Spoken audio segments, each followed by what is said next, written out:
katika kaunti ya Kajiado wametoa wito kwa serikali ya kaunti pamoja na serikali kuu kushirikiana katika kuweka mikakati ya kudhibiti mafuriko yanayosababishwa na mito kuvunja kingo zake. Wakazi hao wanasema hali imekuwa mbaya hasa wakati wa mvua kubwa, wakieleza kuwa maji mengi yanapotea ilhali yanaweza kuhifadhiwa na kutumika kwa manufaa ya jamii. Wametaja maeneo kama Masinga na Mashuru ambapo mabwawa yamechangia kuimarisha kilimo, hasa uzalishaji wa nyanya kutokana na upatikanaji wa maji ya kutosha. Wakazi sasa wanasisitiza hatua za haraka kuchukuliwa ili kuzuia hasara zaidi na kuhakikisha maji hayo yanatumika ipasavyo kwa maendeleo ya eneo hilo. Mvua inaponyesha, mto inafurika na maji inakimbia na hakuna chochote inachofanyiwa hii maji.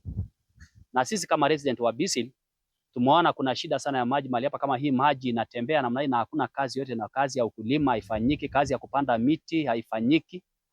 Na sasa wakati tunachota hii maji, wakati hii maji inapungua inakuwa shida. Serikali ya national government, hii ya county na watu wengine, wasamaria wengine wajitokezi tu kutusaidia kutega hii maji.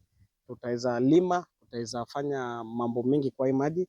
Kwa hivyo tunaomba maji ikizuiliwa tutapata ajira kama vijana, kwa sababu unapata kwamba mambo ya vijana Bisil limekuwa ni mambo ngumu sana, watu wanakaa bila ajira, na tunaomba kwamba waweze kutusaidia hii maji tuipate ili tuweze kutumia kwa njia moja mbili na pia iweze kutengeneza ajira katika eneo hili. Tunaomba tu viongozi wetu watusaidie, bunge na viongozi wengine kutoka ngazi ya juu watusaidie sana kama resident ya Bisil, hii maji yetu iwache kupotea bure.